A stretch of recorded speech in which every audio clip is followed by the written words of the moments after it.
Welcome back viewers. Break से हम लोग वापस आ गए, जैसा कि हमने कहा था ब्रेक से वापस आने के बाद डिस्कशन कंटिन्यू करेंगे। मुझे तो वैसे अमरीन इस वक्त नतीजा कुछ निकलता हुआ नहीं दिख रहा, बात जहां से स्टार्ट हुई थी वहीं पर ही घूम रहे हैं हम लोग, कुछ समझ में नहीं आ रहा, एक दूसरे पे ये लोग बस ब्लेम ही डाल रहे हैं। चलिए बात करते हैं मजीद, देखते हैं क्या सिचुएशन निकलती है। तो सबसे पहले साकिब, आप मुझे क्लियर बताओ कि आप इनको डिवोर्स दोगे कि नहीं दोगे, क्योंकि ये आपसे प्यार नहीं करती, बेकार है। मैं नहीं दूंगा। इन्होंने, इनकी माँ बेटी दोनों ने मेरे साथ धोखा किया है। इन्होंने, ये दोनों ऐसे ही है, इन दोनों ने मेरे साथ धोखा किया और मैं कभी भी इन्हें तलाक नहीं दूंगा। मैं इसको सारी उम्र ऐसी तड़पाता रहूंगा जैसे इन्होंने मेरे साथ हरकत की अभी। अच्छा साकिब, आपने कहा था कि मैं दूसरी शादी भी करूंगा और इन्हें डिवोर्स भी नहीं दूंगा, तो मतलब ये कोई तुक नहीं है ना? अगर आप शादी कर रहे हो दूसरी तो आप कर लो, लेकिन इन्हें डिवोर्स दे दो ताकि ये जिसको प्यार करती हैं उससे शादी कर ले। नहीं, मैं मतलब ये तो जुल्म है ना, ये तो जुल्म है। आप बिल्कुल भी नहीं दूंगा इन्हें तलाक। तो मतलब वजह क्या है, ऐसी वजह क्या है? आप बिना वजह उस पर जुल्म कर रहे हो। मुझे यहाँ बुला के इतना बदनाम किया सारे। बुला के बदनाम नहीं किया, जो असलियत है वो दिखाई है तुम्हें। नहीं, कुछ नहीं दिखाई है, बदनाम इन्होंने किया मुझे यहाँ बुला के। बदनाम किया? तुम दूसरी शादी कर रहे हो, ठीक है, मैं इन्हें नहीं दूंगा तलाक, और इसकी वालदा भी मिली हुई है। मेरी शादी हो रही तो उसको जैसी शक्ल देखी तुमने? बात कर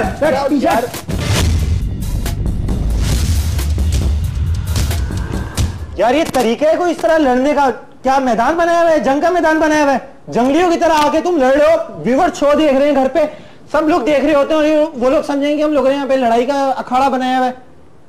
तमीज है कुछ? यहां पे उससे ऐसे लड़ रहे हो, घर पे पता नहीं इसके साथ कैसे लड़ते होगे। बदमाश है क्या भाई तू बहुत बड़ा? ये क्या मसला क्या है? नहीं मतलब तुम क्या समझ क्या रहे हो? शो में आके यहां तुम्हें जलील करने के लिए बुलाया हुआ है। तुम खुद जलील इंसान हो, शो में बैठ के बोल रहे हो कि मैं इसको तलाक भी नहीं दूंगा और शादी भी दूसरी करूंगा। नहीं बताओ ना, तुम्हारे पास है कुछ आवाज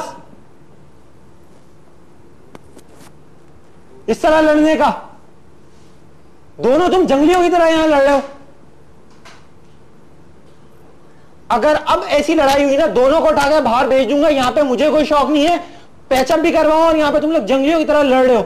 मुझे पता नहीं था कि इस किस्म का इंसान ये मेरी बच्ची के साथ इस तरह से, जब यहाँ पे इतना बड़ा तमाशा खड़ा कर दिया तो पता नहीं अकेली में मेरी बच्ची के साथ क्या करता होगा। आपने मेरे लिए नहीं किया तमाशा खड़ा इतना बड़ा इधर? यहाँ सब लोग देख के क्या सोच रहे होगे? क्या सोच रहे हो? तुम्हारी असलियत सामने आ गई और क्या सोच रहे होगे? मैं तो ये समझती हूँ कुदरत ने मेरी बेटी का साथ दिया है कि आज जो कुछ था वो लोगों के सामने भी, मेरी आंखों के सामने भी आ गया।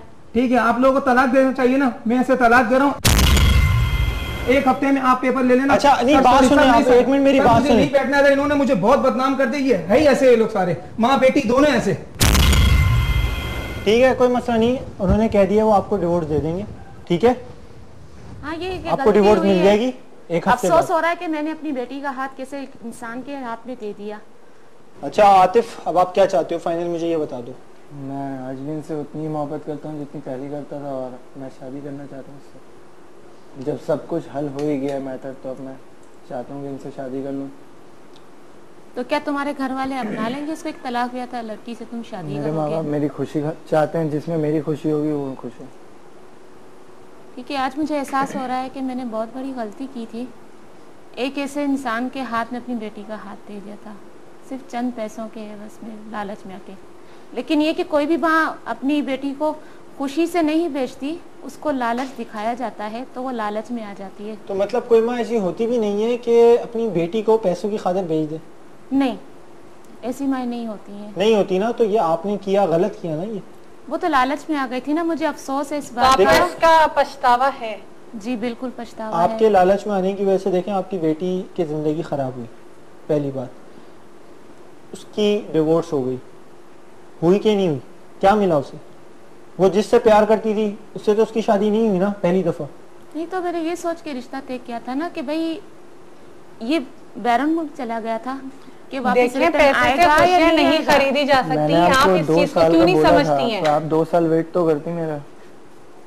आपने तो 2 साल खत्म होने से पहले ही आपको रिश्ता आया, पैसे दिखे वहां से, आपने बगैर सोचे समझे शादी कर दी इसकी। जी बिल्कुल, यही हुआ ना? जी। आपको सोचना चाहिए था ना, जब 2 साल का टाइम दिया है, इसकी वालदा भी आई थी ना जी, इनकी वालदा भी आई थी ना बिल्कुल, रिश्ता इसकी वालदा आई लेके, थी। बड़ों में रिश्ता तय हुआ था, बच्चों में तो नहीं हुआ था ना मुंह जबानी। जी बिल्कुल बड़ों में जब बात होती है तो वो ऐसी नहीं होती कि वो बस आए बाएं शाएं कर दें। बिल्कुल। हाँ, ये होता कि 3 साल हो जाते, आतिफ नहीं आते, उस बिहाफ पे आप इनकी शादी कहीं और कर सकती थी। जब उन्होंने आपसे एक टाइम मांगा था 2 साल का, तो इतना टाइम तो एक आपको बात देना ये भी है चाहिए कि था। बैरून मुल्क चला गया था, इसके बाद कोई ना आता ना पता, ना कोई बातचीत हो रही थी, ना कुछ पता चल रहा था, ना इनके घर वालों की तरफ से कोई सा पैगाम आ रहा था। तो इसीलिए मैंने ये सोच के अपनी बेटी का रिश्ता तय कर दिया तो था आप कि शायद खुद वो आगे कांटेक्ट चल के करती, सुख। आप इनकी वालदा से कांटेक्ट करती, पूछती कि कहाँ है, क्या कर रहा है, कैसा है वो, भाई मेरी अगर बात कराओ, कांटेक्ट मुझे करती ना नंबर दो तो उसका। बाद में वो यही समझते ना कि घर वाले कि शायद हमारा बेटा बैरून मुल्क गया, इनको लालच लग गया है। रिश्ता नहीं, तय करने लालच से की इसमें पहले क्या ही- बात है, रिश्ता हुआ हुआ है आपका, लालच की क्या बात है। तो वही बात है ना, आप फिर गलत सोच रही हैं। आप अभी भी नेगेटिव सोच रही है। मेरे ख्याल में आतिफ अपनी जगह राइट है। 2 साल बाद भी वो आपकी बेटी के लिए यानी शादी करने के लिए तैयार है।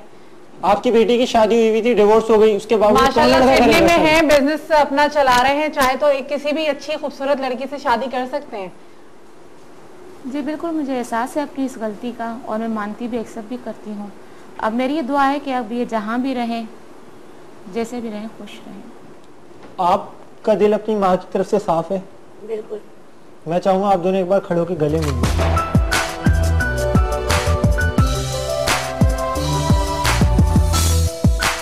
ठीक है, देखें इस तरह के प्रॉब्लम्स हो जाते हैं, लेकिन इसका मतलब ये नहीं कि चंद पैसों की खातिर जो है आप अपनी बेटी का रिश्ता कहीं और कर दें, उसको बेच दें। तो अब देखें ना, आपने जिससे करी थी इनकी शादी, तो ये बकौल इनके ये बता रही थी कि वो जुल्म करता था, इनको बंद करके रखता था।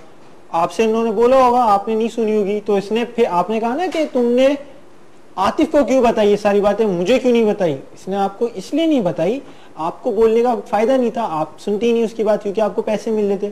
तो उसने मजबूर होकर अपनी फिर माँ को नहीं बताई, आतिफ को बताई।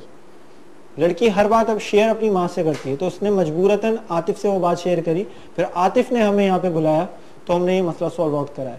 बिल्कुल सही कह रही हैं। आपको सुनना, या तो आप पहले ही डिसीजन ले लेती। आपका पहला ही डिसीजन इतना गलत था कि आपकी बेटी की जिंदगी खराब हो। लेकिन मैं आतिफ के साथ साथ आप लोगों की भी शुक्रगुजार हूँ। नहीं, हमारा कोई मसला नहीं है, हम लोग, हमारा काम ही यही है, अगर कुछ भी मसला होता है, कुछ भी प्रॉब्लम होती है, तो हम लोग उसका वाकई में पैचअप आपको कराते हैं। शुक्रगुजार हैं जो आपने मेरा साथ दिया। नहीं, आपका वो बहुत बहुत शुक्रिया। व्यूअर्स, हम लोग यहाँ पे अपने शो को वाइंड अप करते हैं क्योंकि इनका पैचअप हो गया है। अगर आप भी हमारा शो देख रहे हैं और आपको लगता है कि अगर आपके साथ कोई ऐसा मसला है, कोई ऐसी प्रॉब्लम का शिकार है, या आपके अड़ोस पड़ोस वाला कोई भी रिलेटिव हो, फ्रेंड्स हो, कोई भी किसी के साथ ऐसी प्रॉब्लम और है, आप उनकी मदद करना चाहते हैं हमारे शो के जरिए, अगली एपिसोड में मैं फिर आऊँगा किसी नए टॉपिक के साथ, कुछ न्यू गेस्ट के साथ। नेक्स्ट वीक के लिए हमें दीजिए इजाज़त। अल्लाह हाफिज़। अल्लाह हाफिज।